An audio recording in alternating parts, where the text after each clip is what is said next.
और इसी जंग से जुड़ी हुई इस वक्त की एक बड़ी खबर आपके सामने रखते हैं, जहां इजराइल के विदेश मंत्री का बहुत बड़ा स्टेटमेंट आ गया है। हिजबुल्लाह के खिलाफ एक्शन जारी रहेगा, ये कहा गया है। हिजबुल्लाह को हमला बंद करना ही होगा। हमले बंद होने पर सरकार से बात हो पाएगी। ये बड़ी खबर इस वक्त आपको बता रहे। देखिए, इजराइल ये कसम खा चुका है कि हिजबुल्लाह का नामो निशान मिटा देगा और अब ये कहना है कि हिजबुल्लाह को अपना हमला बंद करना ही होगा, कोई और विकल्प नहीं है।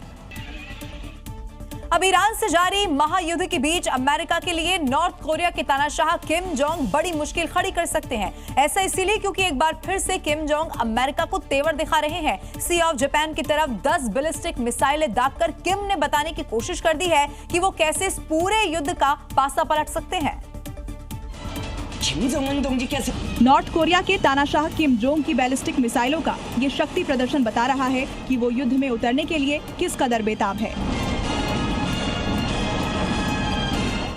किम दुनिया को दिखाना चाहते हैं कि उनकी ये आग बरसाती मिसाइलें युद्ध में कैसे गेम चेंजर साबित हो सकती हैं।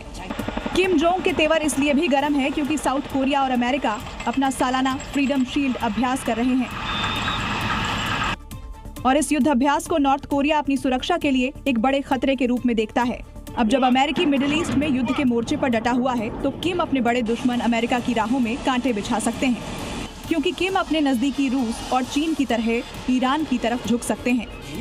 ईरान दावा कर रहा है कि रूस और चीन से उन्हें पूरा सपोर्ट मिल रहा है।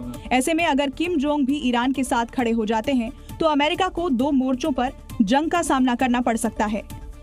जहां एक तरफ दुनिया के कई देश युद्ध की आग में झुलस रहे हैं, ऐसे में किम जोंग ने युद्ध का एक नया फ्रंट और खोल लिया तो विध्वंसक तबाही तय है।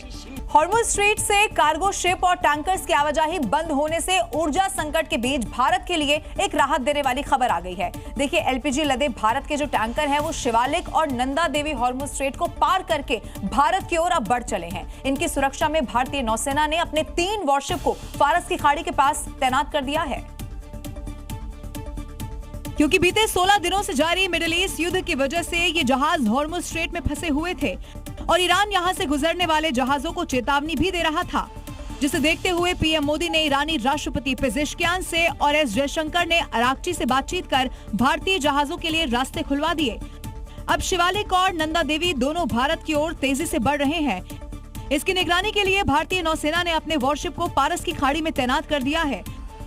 ये कदम समुद्री व्यापार मार्गों की सुरक्षा बनाए रखने और जरूरत पड़ने पर जहाजों को तुरंत सहायता देने के मकसद से उठाया गया है। इनके पहुंचते ही गैस की मारामारी खत्म हो जाएगी, क्योंकि शिवालिक 40,000 मीट्रिक टन एलपीजी के साथ आ रहा है और नंदा देवी भी 46,000 मीट्रिक टन से ज्यादा लिक्विफाइड पेट्रोलियम गैस है। अब भारतीय नौसेना के 3 वॉरशिप फारस की खाड़ी से दोनों टैंकरों को एस्कॉर्ट कर बहुत जल्दी भारत लाएंगे।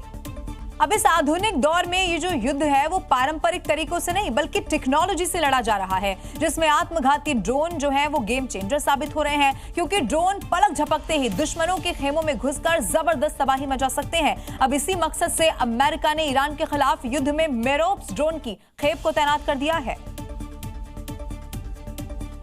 ईरान के आत्मघाती शाहिद ड्रोन का मुकाबला करने के लिए अमेरिका ने मिडिल ईस्ट में मेरोप्स ड्रोन उतार दिए हैं। रिपोर्ट की अगर माने तो अमेरिका ने करीब 10,000 मेरोप्स ड्रोन की खेप को मिडिल ईस्ट में भेजा है।